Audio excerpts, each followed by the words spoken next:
We're really pleased to be here today. I wrote down earlier a comment that Alex made in the opening that scaling impact takes many different forms.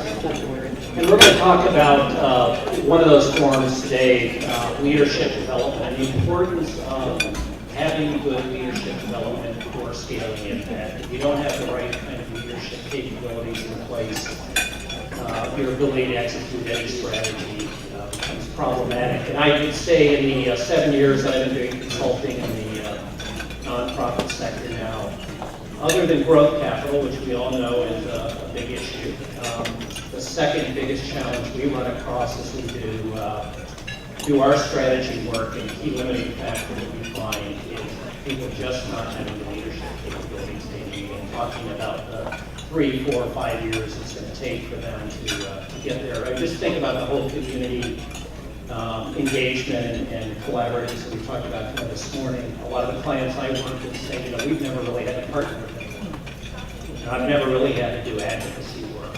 I've got great people who know how to run programs. I don't have the kind of leadership capabilities that I need to have to kind of work together with others. So, you can see the kinds of issues that everyone in the sector, the nonprofit organizations in the sectors face without having the right kind of leadership development.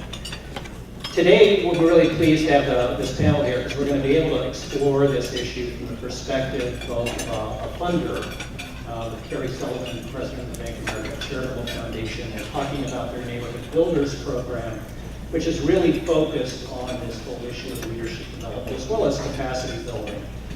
And Theresa Regnante here on my left, who is now president and CEO of United Way of Long Island, was a participant in the program, as was Marc Spencer, who is CEO of JUMA Ventures. So both of them have seen kind of leadership development, both kind of as individuals, but also the impact it's had on their organizations and their careers. So we're going to be able to explore this both from the funder perspective as well as the individual organization perspective.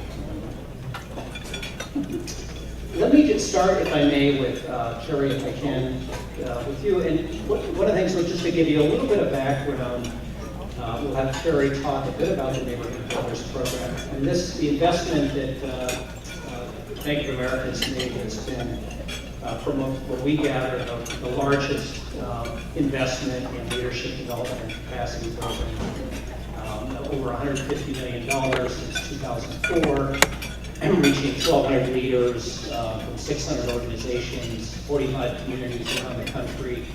Quite extensive. And Kerry, maybe you could tell us a little bit more about some of the key elements of the program and kind of what you as a funder are trying to achieve through that program. Sure, and thanks, Kirk. And I think Kirk did a really good job sort of describing the context by which we look at leadership. And I think, in the realm of the discussion here today about building scale, we think leadership is really a precursor to that work. But just to give you a little more background, the Neighborhood Builders program is one of our signature programs at Bank of America, whereby we work in a unique way with nonprofits, high-performing nonprofits across the country, as Kirk mentioned, 45 markets. But we do it in a way that it's a unique blend of leadership development, tapping into the executive director as well as an emerging leader in their organization, and blend that with unrestricted operating support. And why I think it's unique and effective is that we really hone in on not only the leadership style of the ED, but how that executive director works with their leaders and how they build their personal leadership skills and apply it to issues in their organization. And I think the unrestricted operating support, it is what we consider a large grant, $200,000, really creates an inflection point for an organization to sort of take on a new idea, a new vision, or quite frankly, during the economic downturn, really helped leaders get through. But as we look at particularly the movement of bringing organizations to scale, having that leadership ability and the time, I think, and to sort of think outside the box to move your organization forward is really critical. So we are in our 9th year, and we're going to continue because we see it as a very positive way to impact community. Great, great. And you mentioned, just to make sure, you mentioned both executive director and an emerging leader. That's correct. So as we get into this, at the time, Theresa was the emerging leader in her organization, and Marc was the executive director. So we'll be able to get kind of those perspectives. Right, and they were both recipients of the Neighborhood Builders Award, and that they're part of our program. So just to put that out there. Great. Well, I'd like to turn to the two of you who went through the program and got the award, and really have you both share some of your perspectives as individual leaders. I know that some of the results from the evaluation that Bank of America has done on the program said that 90% of the individuals who went through the program felt like it significantly enhanced their leadership skills, and it was most notably true for the emerging leaders, who I think don't often get the opportunity for leadership development. And Theresa, at the time, you were the emerging leader from the organization called Education and Assistance Corporation, and you've since moved on to become executive director of United Way of Long Island. It'd be helpful if you could share with the group kind of how that kind of leadership development in general kind of helped prepare you for kind of your next stage in your career, helped you become kind of the executive director of another organization. Thank you, and it's great to be here. And I think the first thing was really terrific that I was recognized as the emerging leader of an organization to attend. So it was the first affirmation, if you will, that even though my staff and myself, we put the grant together, it was really first the recognition, because I was with the organization for maybe only 4 years.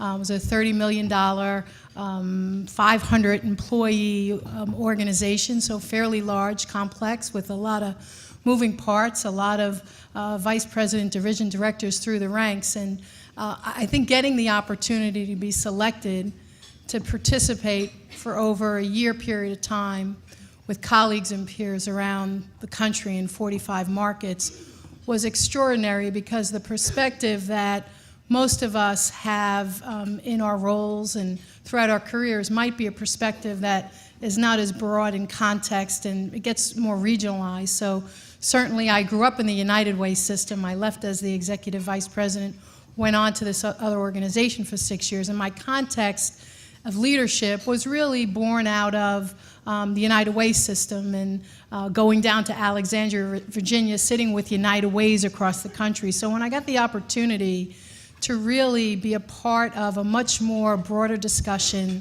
understand alignment, understand the great things that are happening around the country, how both as a system and organizations and within EAC, even as a very big multi-service organization, how we could benefit from partners throughout the country, and the training going to 3 diverse markets around the United States, and having the very, very valuable, talented core of consultants and the Peter Druckers of the world, and the latest in the books that come out, great to good, good to great. You name, Youth Build USA is here, Dorothy Stoneman, a really great example, a great leader.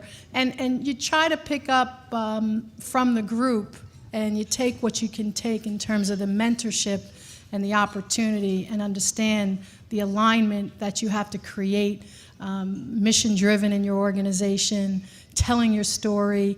There were just countless examples throughout the year of how the training was so beneficial. And as I propelled in 2009 to become the president and chief executive for the United Way in our region, it was invaluable. And I oftentimes wish that in the Neighborhood Builders Excellence Award in that program, that we can go to round 2 and continue, because the training is extraordinary. And as you all know, the not-for-profit organizations that we all support don't necessarily have the ability, the dollars, the capacity, that's why we're all here, to invest in the brightest and the most talented and the innovative coming up through. And we tend to lose a lot of people who start in our field who don't necessarily make it through the pipeline, because we're just not able to make the investments to scale the work. Now, you had mentioned in one of our earlier discussions that the peer networks that you created in the program have been of great value to you since the program. I mean, you might comment a little bit on how that's been of value to you in your current role. Sure. So in 2008, when I exited the leadership training program, there were 6 communities around the country that we aligned with as an organization. So everybody, after year 1, got to self-select partners throughout the country. And this core, our core of 6, principally there are 3 organizations on the West Coast, 2 in the middle, 1 in the middle of the country and 1 in London. So it's very tough for us to get a conference call together. We all get very confused about the time zones when we call a meeting. Is it 6 Central, 6 Eastern?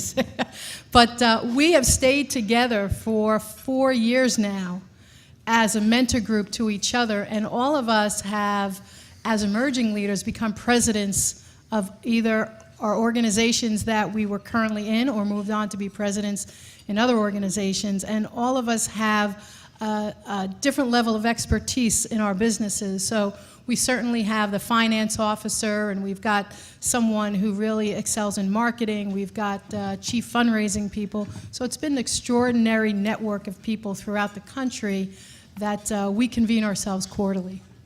Great, thanks.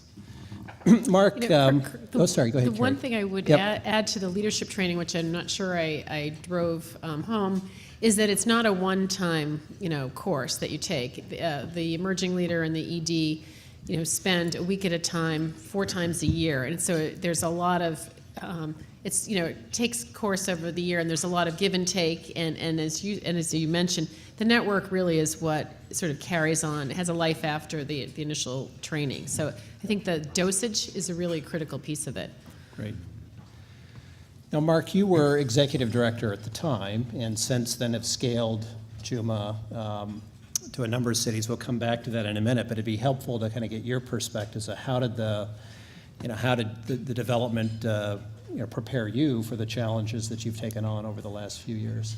Right. Well, first, when we found out we received the award, I stood up in the middle of my office and started screaming, "We got 200,000!" And why that's important is because I joined JUMA in 2006, and we got the award in 2007. So you can imagine, as a new CEO, to get $200,000 in your second year at the helm, it was quite astonishing, and I felt very blessed. But my road to leadership is actually interesting. I have a doctorate in education, and I always thought I was going to be a college professor. And so when the opportunity came to lead JUMA, I was really unprepared in many ways around the complexities of the agency and what leadership would entail. JUMA Ventures is an organization that operates social enterprises inside of professional collegiate sports stadiums. So, we have MBAs that actually run that business. I don't have an MBA. I've never ran a business, but I'm in charge of that individual. And then we have another arm that's financial capability. And so we have a large individual development account program. I don't have any financial background, again, but I'm in charge of leading and scaling that entity as well. The one thing I did have some experience in is the education arm. So what we do with young people is help them access and succeed in higher education. And so when the award came in and I saw that it was attached to professional development, I was elated because I actually knew that I had a steep learning curve with respect to some of the things I just mentioned. And so post this opportunity, I started asking myself certain questions around what type of leader I am and what type of leader I desire to become. And out of those questions came more questions around what would be the critical set of experiences and opportunities that I'd need to participate in to develop my leadership. And so I started investigating what it meant to lead self, to lead others, to lead the community, and to lead in the field. And since 2007 to today, I've been very intentional about my leadership development of self. So I've been working with an executive coach. With others, I'm a part of a CEO peer group where we get to soundboard with one another around the challenges and opportunities that we're faced with. I get to work on my leadership in the community. I'm involved in 2 local boards in the Bay Area. And as far as the field is concerned, I'm also on 2 board of directors for the Social Enterprise Alliance and the National Youth Employment Coalition. And so I would say that, being a part of that program and being with 96 other leaders in the field really taught me a valuable lesson about making an investment in my own leadership and being intentional and deliberate in how to do that. Now, I remember you saying something at one point, how much fun the 360-degree feedback was. Was it helpful too? Yeah, well, I don't know. Raise your hand if you have participated in a 360. Oh, wow, look at y'all. Well, good. So a lot of people have had fun. Yeah, when I first heard about it, and this again was in my 3rd year at the helm, I was extremely fearful. I was like, all right, what are people going to say about me? And so with my coach and with my peer group, they lowered the fear and said, look, you're going to uncover some things that are going to be very beneficial in respect to some of the things that you want to accomplish in the vision that you have for the agency. So, I looked and found out some of the blind spots. I was coached around certain communication styles that I needed to kind of develop that were important for my leadership of the agency. And then just, getting over some of the other fears that I have, like speaking in front of a big audience like this. It was part of his goals. It's the reason he's up here. We just very so anyway. Thanks, Mark. And maybe we can stick with you for a minute. I think we want to shift from the perspective as the individual leader to more of an organization perspective, so a JUMA Ventures-wide perspective. And I mean, one of the elements of the award was also coupling the leadership development with some unrestricted funding. What was it like to try to scale without unrestricted funding? And if you kind of think back to what you were trying to do, kind of the before and after, how did the picture change? Well, after I rang the bell, I gathered my senior leaders in my office, and I have a whiteboard, and I said, okay, what do we do with $200,000? And everybody had all their ideas, but the consensus around the table was we have to invest in our infrastructure. If you want to continue the kind of growth trajectory that you've discussed, we need to start looking at where we have some real issues. And so the group decided that we'd look at our data systems. So we actually invested in Effort to Outcomes, a social solutions product, to really understand how we track and monitor all the activities of the young people. We invested in success factors to really develop a best-in-class performance management system and use that tool to ensure that the goals of the agency were cascading through the departments and into individuals so that we could have some real accountability and transparency with respect to the work that we're doing. And lastly, we started to invest in other kind of core systems things in our financial department to make certain that we understood, where our dollars were flowing and the cost of our programs. And so I would say that the investments that we were able to make in terms of developing our core technology competencies and the infrastructure, without that support from B of A, I'm not certain where we would have attracted that type of investment. It's very difficult, as many of you know, to get that type of funding for infrastructure development. Theresa, we might turn to you in your current capacity in United Way on Long Island. And my understanding is kind of when you took over at the helm, you kind of developed a new direction, new strategy, but also are yourselves doing a lot around leadership development and capacity building. How do you think about this in United Way and kind of the critical importance that these two elements play to help your grantees? So today we have investment moving out to organizations in a capacity and strategic direction. So whereas maybe 2-3 years ago, the United Way was much more focused on still its community impact agenda. And when I joined as the president in '09, the United Ways around the country put really the needle forward for every community, whether it was high school graduation rates, healthy families, or financial stability for families throughout the country, and came up with enormous metrics and said in 2018 we were going to cut the high school graduation rates from where they were in certain communities and lift those rates up by 50% all across the country. And in making those sort of statements, and you take a look as a leader then locally in a community, okay, how are we going to make this investment, not only ourselves as an organization, but who's around us who's expert in this work, and what investments are we making as an organization? We're sort of like that bipolar organization in that we're raising a lot of money still, $5 billion as a group around the country, and giving a lot of those resources out to very, very worthwhile collaborations and organizations. And in the same focus, a lot of United Ways around the country are doing the work in tandem with local community organizations, and much more have gotten very serious about their own community impact.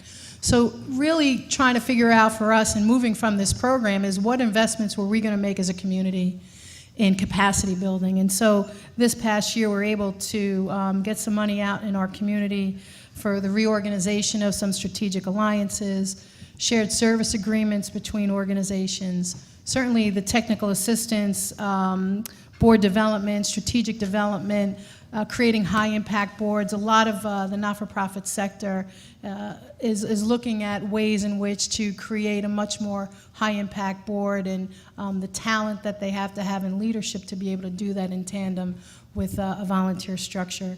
And really seed funding that we've been able to send out to organizations for the creation of certainly the for-profit entities that you're seeing now as a part of the not-for-profit sector, and who's seeding those ventures. So I think from the experience of going through the program for the year, and then certainly keeping up with the builders throughout the last 4 or 5 years, I've been able to sort of take what's really good in the alignment and in that strategy and capacity building, and what the Bank of America was very intentional about doing across the country, and take what would work for Long Island and be able to put some money behind 10 or 12 now projects that they'll get funded started July 1, and it'll be our first really experience as an organization providing some real technical assistance, capacity dollars for not-for-profits on Long Island.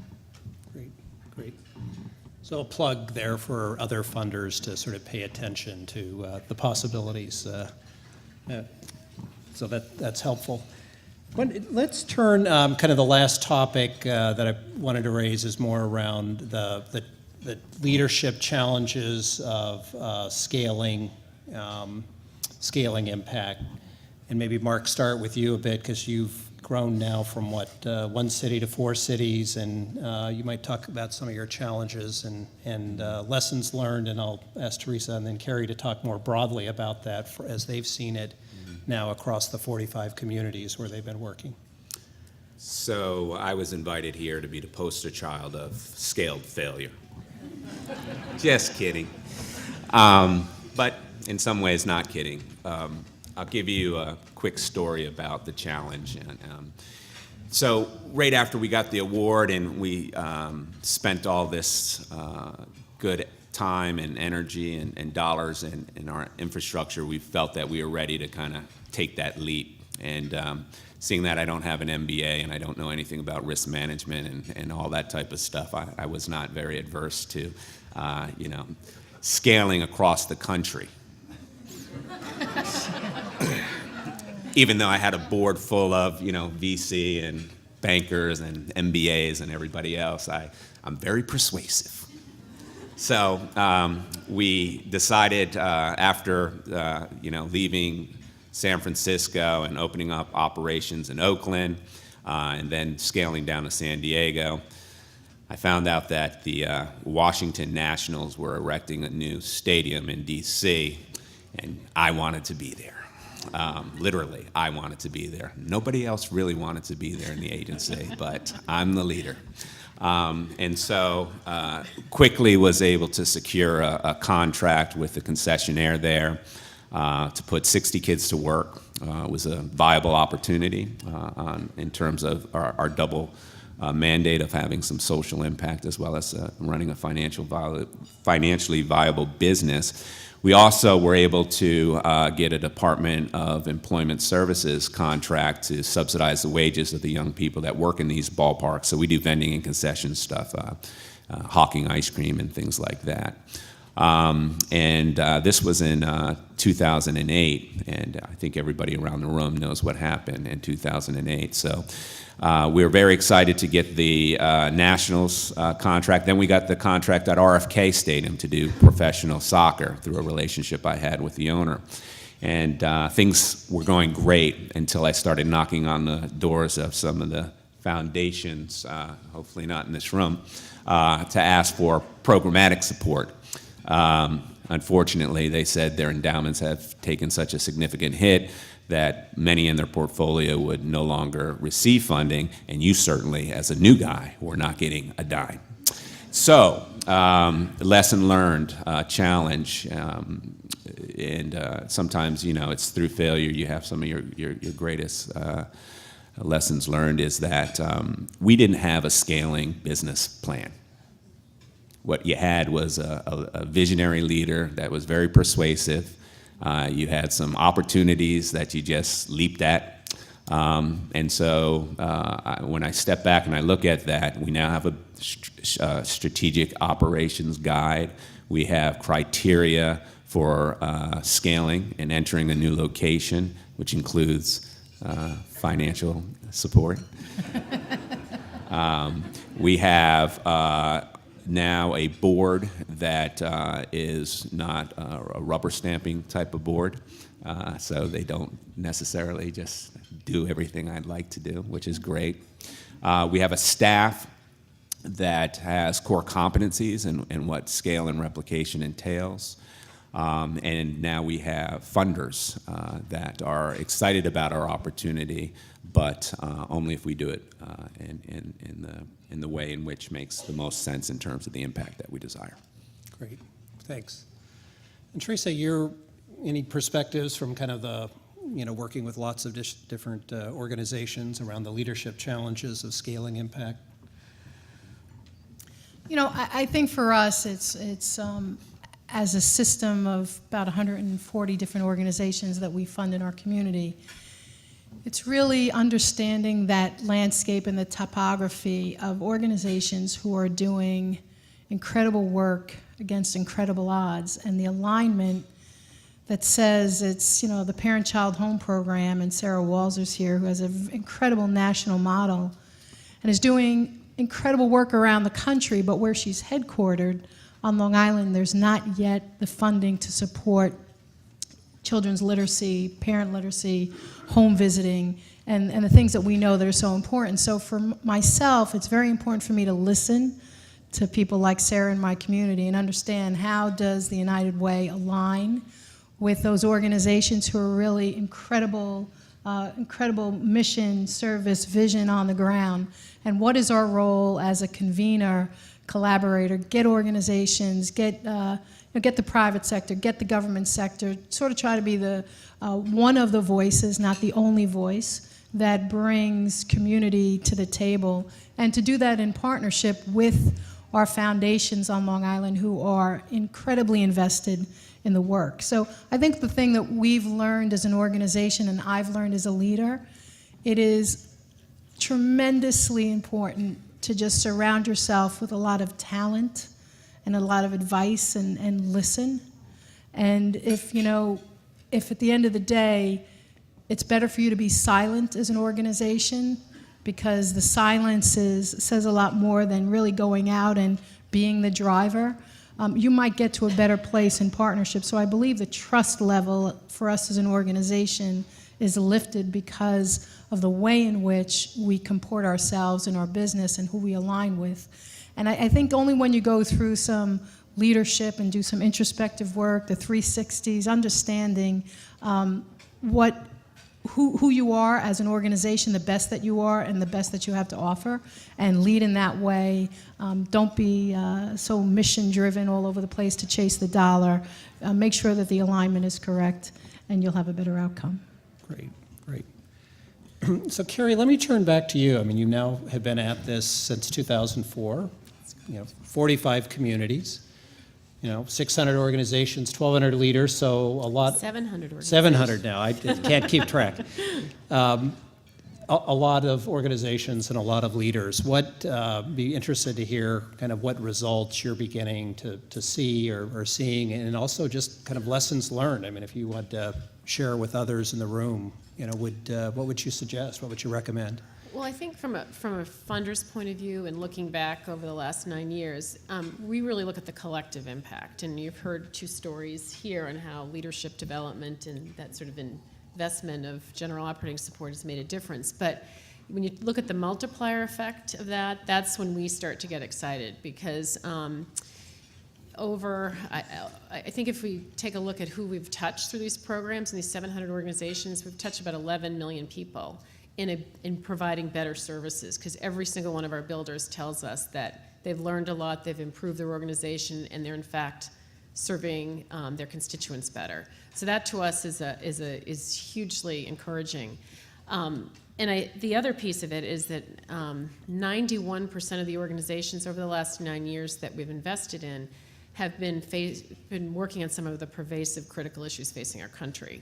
So I think looking at that and that multiplier effect, and knowing that those leaders that, you may be ahead of the United Way today, but tomorrow you could be leading another organization, those things sort of, have that ripple effect. And I think from a funder's perspective, it's been a very wise investment.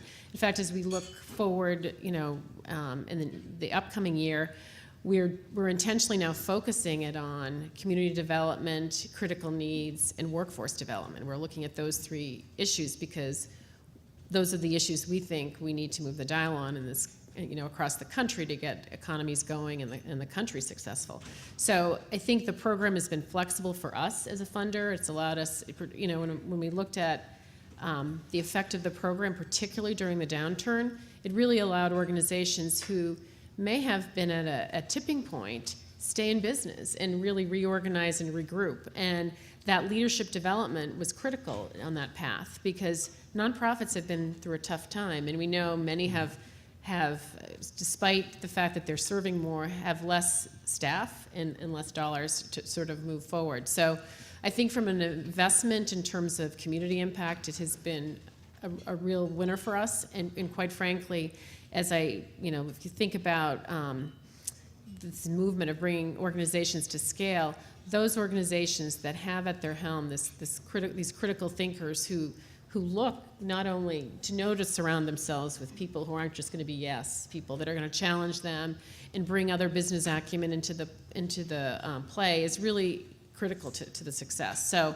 We've been extremely, but I also would say it's the marrying the unrestricted operating support with the leadership, because it is, when you step back, it's about building capacity.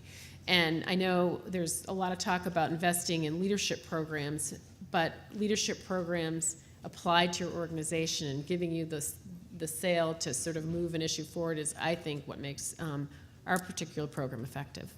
Yeah, we have a great multiplicative effect. That's there. right. You can actually learn something and go back and do something, make those changes happen. I think we have time for just a couple of quick questions. Any for our leaders here who have been through the program, or funders over here, aside? Right, we'll take the 2 here. So you're standing up, you get to go first.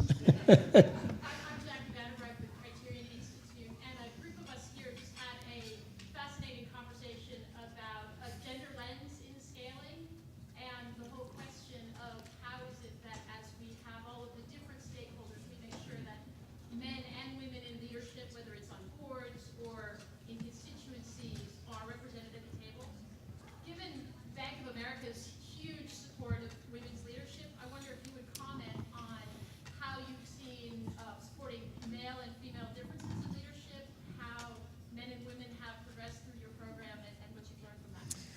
Sure, and it's a good question, and quite frankly, we haven't culled out really the gender lens too much in the Neighborhood Builders Program, but I will say it is extremely diverse, not only from a male-female perspective, but it's very diverse in terms of you know, a large representation of what our country looks like. So as we move forward, I think leadership is a theme that we look upon across our philanthropy. And in fact, in the global space, we are working specifically on women's issues because right now we've launched a program with Vital Voices, the Global Ambassadors Program. It's about women mentoring. So, I mean, as we progress down that road, I'm sure we'll find ways to sort of invigorate women. Certainly women's programs benefit and women leaders benefit from neighborhood excellence, but it hasn't been a lens that we've applied. But certainly we've got a women leader here that can probably speak. I'm sure there's affinity groups and networks that have evolved from these leaders. Right, I mean, 15 seconds that I'm, you know, the first woman president, chief executive of a organization that's been around for 50 years. And I think what starts to change is the people in the board composition. Certainly today, I've been there 3 years, we have 17 new board members in 3 years, half are women. We'll have our first woman chair of the board in the next, in 2 more years of a rotation. So I think that we'll start to see a change as women come into leadership positions as well throughout the United States, that you'll start to really see a gender lens be a little bit different than maybe once it had been the previous 20 years. So it definitely has its challenges, but the great thing is that, I mean, sometimes for organizations, it's just, you know, get on a path and stay on that path. And I've seen, thankfully, no challenge as a woman leader any different than, you know, my finance administration committee today was 10 men around the table, and we hammered out what we needed to do, and everybody's respectful and thoughtful, so that's terrific. So starting to see a change in the industry now, much more. Great. Now. One more question over here, and then we'll wrap up. I have a question for Marc about JUMA. Now, my information is a little dated, but 20 years ago, I used to set up medical care for large outdoor rock festivals. So I worked stadiums a lot. Cash businesses, very profitable. So, and now with the slew of new stadiums that are publicly financed, there's actually a uniform clause in every one of the stadium compacts that says that any elected official could have a nephew or niece employed at will. So I'm wondering why you went to these folks for foundation money when a little bit of pressure through the municipal authority that funds the stadiums could have gotten you dedicated contracts that, if anything, would have pushed the price up of a beer by 5 cents, which they would have bumped up to a quarter and increased their profits and loved you more. Just a thought. Well, here's another leadership development moment. My I chief guess. financial officer is not in the room. No. Just so you understand the business in which we're in. So we subcontract with the grand concessionaires that control the what we call the commission splits. And so we enter into these negotiations where they'll take anywhere between 30 to 40% of the cost of goods sold, and there's little to nothing that we can do about that other than, you know, push that number as low as possible. In addition to that, because the work that we do is embraced by the community, as you all know, youth unemployment is at significantly high rates right now, that we're able to attract municipal dollars for the work that we do on the workforce development side of things, in addition to the financial capability support that we get. So net is that our businesses, although across the board are not making a profit, the subsidies that we get from outside sources actually make it a good earned income stream. Actually, I think you have learned a lot about financial economics and finance. Yeah. I'm humble. So, Give him his MBA. let me wrap things up. We appreciate the panel's input on a couple of things that might take away from this. I mean, one, from a funder perspective, just that, first of all, keeping at it. I think, hats off to Kerry and team for keeping at this for so many years. But second, that multiplicative effect of developing leaders, but also the unrestricted funding to enable the leaders to then make change in their organizations, really important. A couple of things around leadership development that I think Marc and Theresa have shared, and we've also learned from our work. One is just if you have the opportunity to send more than just one person to the same training, experiences, it makes a huge difference. I mean, think about one person going away and coming back and what impact they have versus two, versus even a team. You can really drive change in an organization, if you're able to get people aligned around the same kinds of thinking, the same kinds of skills and tools. So think about that as you think about helping organizations. And just as Theresa mentioned, kind of the peer experience. In fact, both of you mentioned peers, sort of that follow-on. I mean, development doesn't just end, at one point in time. And how do you continue it? How do you keep people, keeping each other sharp, learning from each other, pushing each other? I think that's a really important piece. So thank the panelists very much for your perspectives. And